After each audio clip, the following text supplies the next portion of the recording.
Shabbat Shalom. So I actually prepared a totally different Devar Torah to share with you this morning. And then I shared this last night and was encouraged to bring it to you. So I think this is what sports ball fans call an audible, but I'm not sure, so don't quote me on that. This week's Torah portion, Pikudei, concludes the book of Shmot, Exodus. The Israelites have gone on a remarkable and miraculous journey. Just a few chapters ago, they were enslaved and brutally oppressed by the Egyptians. Having spent hundreds of years trapped in this seemingly eternal fate of suffering, the Israelites were in utter despair, devoid of hope, and resigned to their miserable existence. They couldn't have known that their circumstances would change, that they would be the generation who would experience a miraculous event, the most miraculous event in the history of our people, that God would finally turn up and empower Moses, Miriam, and Aaron as our leaders, and then God would overturn the very laws of nature to redeem us from slavery and lead us into the wilderness to gift us the Torah.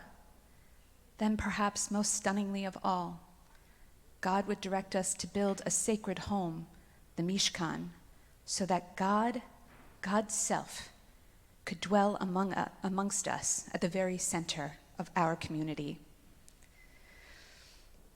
I imagine it was a lot for the Israelites. It was a lot for them to wrap their minds around.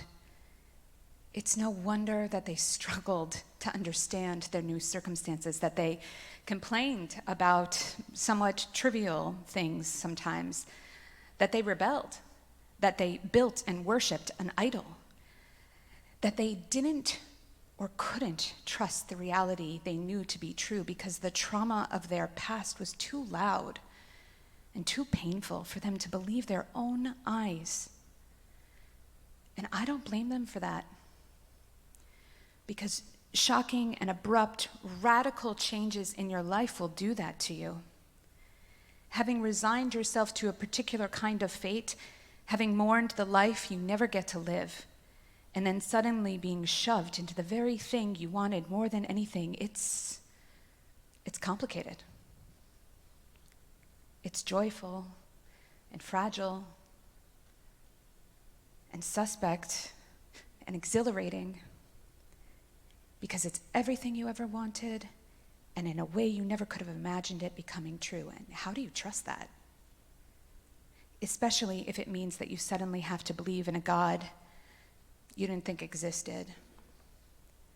This week in my Intro to Judaism class, we spoke about Jewish theologies. And the thing about theology, though, trying to create a cohesive, logical philosophy about God, is that you will inevitably be disappointed. Theology is inherently inadequate. We are finite beings. Our ability to grasp the world is limited. God is infinite, a concept that we can't really understand. Intellectualizing about God is trying to describe a four-dimensional being in two-dimensional terms. We might gain some insight, but we will ultimately be dissatisfied. The key to a closer understanding of God is to encounter God in three dimensions, to try and experience God. It still isn't adequate, but it allows you deeper access because you can know something in the innermost part of you, what I think some people might call a soul, even if your brain resists. So we're going to do something together. I'd like for you to close your eyes and take a deep breath. And think of a moment in your life when you were unusually overwhelmed with emotion, that you felt so full. There was no room for anything else. And the minute that you tried to describe it, to understand it, you felt it diminish and slip away. But you know that if you lingered in this all-knowing, unknowable moment, you could feel everything all at once turned up into 11. Do you feel awe? Do you feel gratitude? Do you feel danger? Do you feel grief? Do you feel magnificence or smallness or connection or aloneness?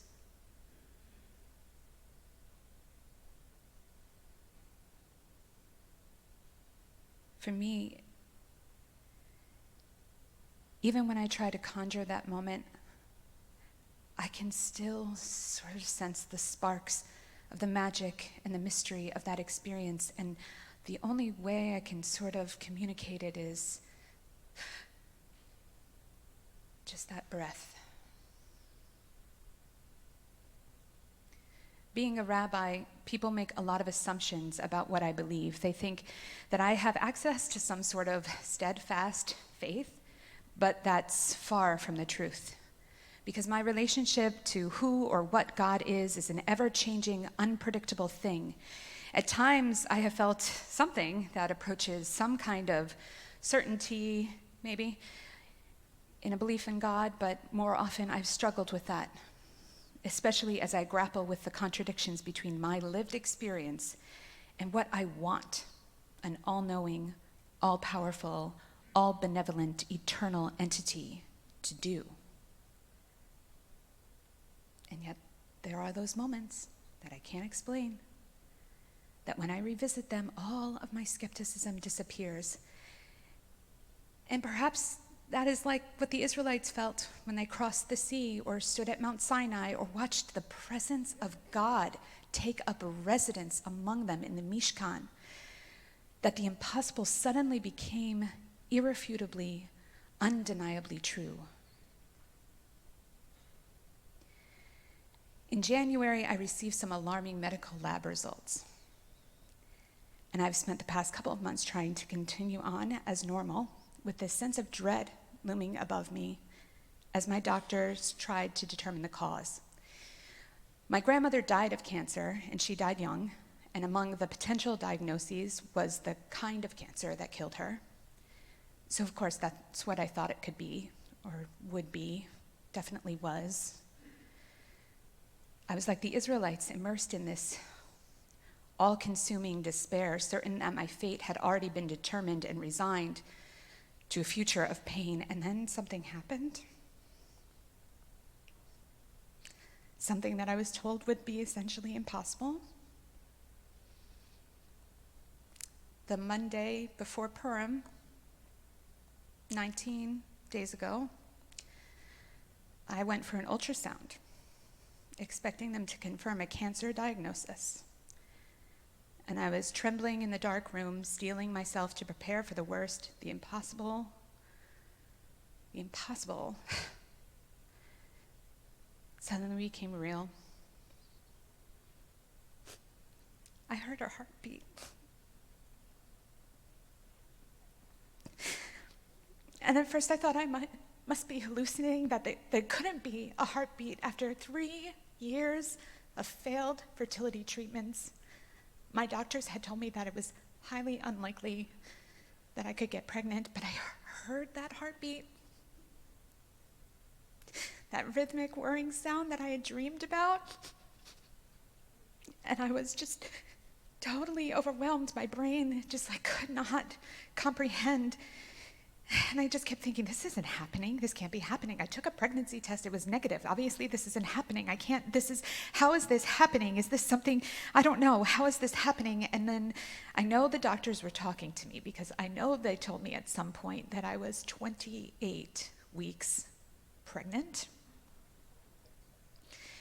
And for those of you who couldn't do the math, that's 7 months. I'm 30 weeks pregnant now. There's only 40.